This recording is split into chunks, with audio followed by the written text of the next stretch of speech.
How's it going? My name is Mike Carlson. I am the Director of Marketing at ANCORE.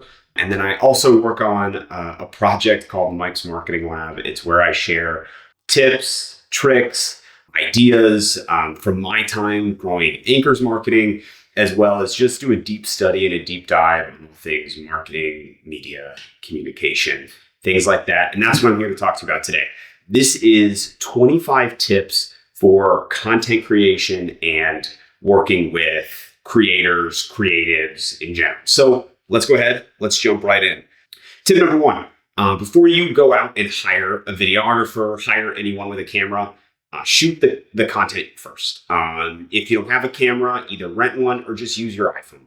But this is a super important first step because if you're going to ask someone to shoot any kind of video for you, you first really want to make sure you know what you're doing and you're able to, do it yourself, because there's no way you're going to know, if you're charging more or if you're asking for more, asking for less. It's just a super important thing. So always do it yourself first and then go out and hire someone. But you'd be amazed at how much you can accomplish really just on your own with your iPhone or a rented camera. Number two, always shoot more B-roll than you need. Always, always, always shoot more B-roll than you need. This is because you're always going to need it. You can repurpose it for other things like social posts, but you never want to be low on B-roll. So whatever you have in your idea, your mind, as I want to shoot this much B-roll, I would tell you double it, shoot that. You're going to thank yourself later. Number three, natural light. It's going to be your best friend when starting out. There's a lot of, I think, complication to go ahead and overcomplicate things with light. We want to make sure everything is perfect. Use natural light. Right now, I'm shooting this in a shed at my house. We've got, some small overhead lights on, but it's in the middle of the day and we have plenty of natural light to work with. So always start with natural light first. It's going to go ahead and be your best friend. No fancy equipment on that. Number four, sound is going to matter than picture quality. Some slightly blurry footage we can get over, but your ears are always, always on, and you really want to have good audio. You want to have good audio. So I would say invest in a decent microphone. The ones that are on smartphones are great. There are also a lot of ones that just go right onto your smartphone. But don't think about upgrading your camera first. Think about upgrading your audio first, because you'd be amazed at how much the theater of the mind happens in your own ears. Number five, the best camera is the one in your pocket. iPhone, use it. Don't worry about it. Learn how to shoot, learn basic composition, but really start with your iPhone. It's amazing. Number six, basic composition. Just talked about it. Rule of thirds, framing, leading lines. It's going to make your footage look better. Take 10, 15 minutes. Just watch a YouTube video covering those things. Turn the grids on your phone. Thank yourself later. It's going to look clean. Number seven. Wow, we're at 7 so far. Never start a shoot without a plan. What I mean by that is you want to create a shot list. You want to just even write down bullets of, hey, I want to capture this. I want to make sure I capture that. This is something that is just like super, super important, because when you're at a shoot or when you're just shooting by yourself, getting started is so tough. And if you have a plan when you go in, it's going to make it that much more efficient. It's going to help you save money if you're hiring someone, and you're just going to look like a professional. So go in with a plan. Please, please, please go in with a plan. You don't need more than 2 hours to do this, but just clear the time, do the shot list, be thorough, be detailed. You will thank yourself later. Okay, number 8, same thing. Don't overcomplicate your shot list. Now you're going to make this shot list. Don't overcomplicate it. I want you to get solid A-roll. That's your main footage, your interview, your audio. And then I want you to get your B-roll. So A-roll first, B-roll second. No drone shots. We don't need complicated transitions. Just master the basics. I want good audio. I want you to give me a good story. And then I want you to give me some great visuals, some great B-roll over that. Everything else after that is just practice and repetition. Okay, number 9. Here we go. This is a great one. This is an important one. You may want to pull an Amazon tab before you listen to this next one. And that is always to have more SD cards than you need. You never, ever, ever want to run SD cards. You never want to not have a memory card or whatever you want to call it. You need places to store your footage. just have SD cards. Just have them in a camera bag, have them in, everywhere that you are going to be shooting stuff, have an SD card, and please just always have that handy. Because if those things run out mid-shoot, that's a rookie mistake. We always want to have SD cards. Okay, next one. On the SD card front, we got to back that place. We got to back that stuff up. This is going to be number 10 here. You need to back your footage up in 3 places. The first one is going to be a local hard drive. So that is any sort of file on your computer, just anything stored locally. Number 2 is going to be an external drive. That is going to be a hard drive that you plug into your computer. It could be a USB, a separate hard drive. That's number 2. And then the third one is going to be the cloud. Now, you don't always have to have, if you're like, hey, I'm going to run out of space on my computer, what do? Then just get 2 hard drives in a Dropbox account or a G Drive account, whatever. Just back up your footage. Please back up your footage. It's the first thing I do after doing any sort of content is I back it up. You will sleep soundly at night and you will thank yourself when something inevitably does go wrong at some point, because it always does. Okay, now we're at number 11. Charge your stuff the night before or 2 days before. Just charge your stuff. Do not be arriving to a shoot and saying, hey, man, I got to charge this stuff. Nothing kills the vibe quicker than that. You got to charge your stuff. You got to charge your batteries, your microphones, your whatever. Charge it the night before. Charge it a couple days before. Keep multiple battery packs on you, which is actually, that's number 12. Oh my goodness, I'm ahead of myself here. Always have backup batteries and always keep them charged. Like I said, open that Amazon tab, add a bunch of SD cards, add some backup batteries and chargers to your cart. You will thank yourself later. Batteries can run out quicker than you think, depending on if it's too cold or too hot. Just have them. Things may not charge, batteries may break. Nothing kills momentum like a lack of batteries or nothing being charged. So always make sure you have those batteries. Let's go ahead and, number 13. Along those same lines, organize your equipment. That is the bottom line. You have to organize your stuff. And I'm not asking for a fancy big equipment setup that you have to have organized.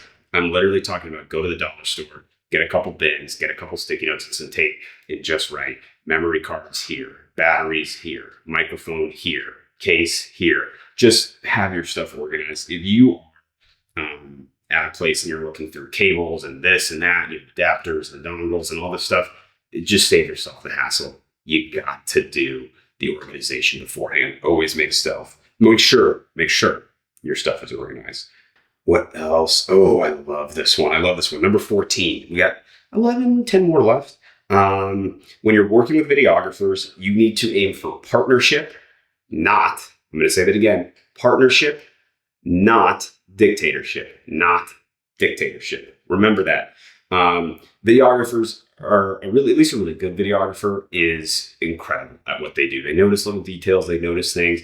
If you work with a videographer and you're telling them exactly what to do and just being a dictator, it's not going to work out. You're not going to get the footage quality you think. And so whenever I work with a videographer, I start with, okay, here's kind of the vision that I want. And then I'm going to let them work their magic. And I'm a firm believer that the best creative work happens when there's trust on both sides. And then this one is super important. You will be loved, always be loved if you do this. Offered by coffee, lunch, dinner, breakfast, anything that's going to happen while shooting, just buy it. Don't pinch pennies on that. Take care of your videographers, take care of your people. Just buy the coffee, buy the lunch, get them whatever, take care of them.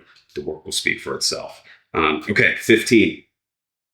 I'm a big believer in creating a brief for your videographer that outlines your goals, vision, and must-have shots. Then I need you to take a step back and let them add their creative expertise. The reason I talk about adding a vision, adding some sort of just focal point of, okay, here's what I really want to do, is because it gets it on paper. And when you get it on paper, you are able to now see, okay, here's where the things were in my head, and now I need to fill in the gaps. The videographer can ask questions, but if you're just articulating it all over the phone or just like right there, it's not going to work. Put it on paper, give them a vision, give them direction, take a step back. Everything's going to be fabulous after that. Okay, what else? We're at 16 now. We're at 16. Wow, I'm moving kind of fast here. I like this. The best clients get the best work. Be organized, be respectful, and then I also want you to be clear with your feedback. When videographers love working with you, they will go the extra mile. Basically, don't be a jerk. Don't be mean. Give clear feedback. Give specific feedback. If you just are telling someone, I just want you to, to zhuzh it up. I just want you to just make it pop, make it cool. That's not helpful. Pull in examples, pull in ideas, but just be a nice person. I think that's a great motto for life in general, but I would just say be a good person and be someone who if you were the videographer or the person you're having creative will all work with. Okay, this one will absolutely score you so many points in any sort of briefing, any sort of partnership. I ask one question, and that question is, how can I be the best client for you? So much of service businesses and being in a service like videography, any kind of creative service, is there's a lot of clients that are bad clients. In fact, I would tell you most clients are bad clients. But if you ask someone, hey, how can I be the best client for you? You are going to score so many brownie points. You're going to figure out, okay, hey, here's maybe where I should avoid stuff. Here's what I can do. But just be open, be honest, ask the question. And it's going to help start that relationship from a side of understanding and kind of allow it to become a partnership as opposed to a client service relationship, whatever you want to call it. Okay, next one. You're at the shoot. Now you're the shoot manager. Your job is so simple. Keep everyone happy. That's it. Don't hover over the camera and micromanage. Focus on making sure the talent, so the people on the camera, are comfortable. Make sure your videographer is supported. Make sure they've got all the batteries they need, SD cards. You're maybe pulling off footage as they're reloading stuff. Make sure the vibe is positive. A relaxed set, a relaxed shoot is going to be your best place to get your best content. So keep everyone happy. If you're there, you're kind of the quarterback, you're making coffee runs, just make everyone happy. Keep everyone happy. Everything will move so much smoother as you kind of do that and as you plan out there. Okay. When filming someone, emphasize that you're just having a conversation. There are so many people who, when you tell them they're on camera, they freeze up like this. And they're like, oh my goodness. Oh, I'm on camera. And they don't act natural. So you're having a conversation. We want authenticity when we're doing this. So it's okay to stumble. It's okay to restart. It's okay to take a breath. The best content comes from relaxed conversations. We're not doing stressful performances. This is not Shakespeare in the Park. We want people who are authentic and genuine. And it's okay if you need to stop, start, but get someone laughing, get them smiling. We're just having a conversation, just like we're doing right now. And as you can see, I've stumbled. I've, been all over the place. I've added in filler words. And here we are. We're still shooting a great video. It's amazing. This one, I love this one. I think this is great. We're at 20 right now. So we're getting into we're getting near the end.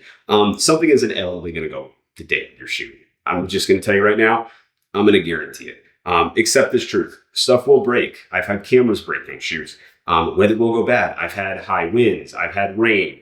The audio will fail. Things will get lost. You'll have a microphone that's accidentally on mute the whole time. It's going to happen. Don't let it derail you. This is why we plan beforehand. This is why we plan. So don't let it derail you. Take a breath. Assess what you can still accomplish. Just keep moving forward. The show must go on. If you have a full day shoot and things start going bad at 11 a.m., you got to keep a cool head, because nothing is worse than just punting on that. You've lost all those extra hours of work. You need to persevere. Keep a cool head. Take a breath. Move forward. That easy. End of story. This one, I talk a lot about buying food. Maybe it's because it's close to lunchtime as I'm shooting this. Always buy lunch for your shoot team. Period. End of story. I'm not even going to hear anyone talking otherwise to that. Buy the lunch. I don't care. Make sure people are fed. They are doing the work. They're interacting with people. You know what? It's about taking care of your people here at the end of the day. I think someone who is well fed is happy, and I think someone who's happy makes great stuff. Don't overthink it. It's just don't overthink it. Buy the food, mobile order Chipotle, mobile order whatever, get the points. You know what? Buy the people food. Make sure everyone is taken care of and happy. Go out of your way, again, to make everyone happy. That was 21. Now, 22. Always review a videographer's past work before you hire them. Don't be afraid to ask for examples and references. Everyone, like every movie director, like different producers, like different musicians, like different writers, everyone has their own style. Everyone has their own look. Some people like this look. Some people like that look. That's totally fine. Ask for the previous work examples. Ask for references. It will help you be able to learn, okay, you know what, maybe this person's style is not a great fit for me, or maybe it's a slam dunk. Also, maybe I need to know that this person can be a little quiet on shoot days, and maybe they're actually a little more chatty. Ask for the references. If their style matches your vision and you can verify that they deliver quality work, that's great. A great portfolio means they can do the job. If someone says, hey, I don't really have a portfolio, I can't show you work, typically that means for me, it's just probably going to be a fit. 23, we have 3 more left. We have 23, 24, 25, but we're going to do 23 right now. I want you to think in planes when you're shooting. I'm talking, we want a tight shot, so we want to get really in. We want the detail shots. A medium shot, so we're kind of moving out a little bit more. And then I want you to think wide shots. So those are 3 great ways to think of stuff. Details are great. People love details because we can't see the details in real life. We can't perceive, the grains of wood. We can't perceive, the teeth of a gear moving in and out like that. So you need to get those great detail shots. They're money. Medium shots are going to give you a little bit of context. It's going to be able to see, okay, those gears, they're on a little bit of a bigger machine, and now I can see the full machine. And then we're talking about wide shots, great wide shots, set the scene. Get a good wide shot. Give me a sense of place. Give me a sense of where we're at. Let it rip. I love that. If you master those 3 perspectives, you're going to be amazing. No need to overcomplicate it. Let's start with those, and you're going to be able to build up from there. Okay, 24. Zoom with your feet, not with your camera. It is super easy, especially if you're on an iPhone, to zoom with the camera. That is not what we want to do. We want to zoom with our feet, because when we zoom with our feet, there's less of a problem. The footage coming through than if we zoom with the camera. When we zoom with the camera, the footage becomes blurry, it becomes distorted. We don't want that. Zoom with your feet. It's that simple. Same goes if you have a very nice camera. Maybe if you have one of those massive lens, it's a different story. But I would tell you, for the massive majority of folks, zoom with your feet. Your footage will look crisp. You will thank yourself later. Finally, number 25. Always mind your backgrounds and your surroundings. We want a clean, distraction-free environment. I'm shooting this right now, like I said, in a shed. There is nothing in this shed except for the wall, an AC unit. You might see the window out to the side. But as you can tell, there are no polka dots on the walls. There are no stripes on the ceilings. This is a clean, distraction-free environment. A messy background where people are walking through shots, or if your space is cluttered and looks like an episode of Hoarders, it's going to ruin the best stuff. When you get it right, here's the funny part of it. When you get it right, no one's going to notice. No one notices a clean background. When you get it wrong, everyone is going to notice. So take the time, again, in our planning stage, or get to your shoot 30, 45 minutes early. Just make sure the background is okay. Walk around, scout the background. Imagine the different things that are going to be shot there. A clean background is a wonderful background. No one will notice it, but you, the watcher now, will notice it. And your content is going to look great. So that's 25 tips for working with different creators, creatives, videographers. It's just a great way and a great kind of framework that I think you can translate not only to videographers, but if you're working with YouTube creators, if you're working with anyone in the creative field, you always want to make sure to have a plan, be friendly, get it on paper, do the work first so that you know kind of what you're asking for, and you're going to be in great shape. Thanks so much for watching. I'll see you guys next time.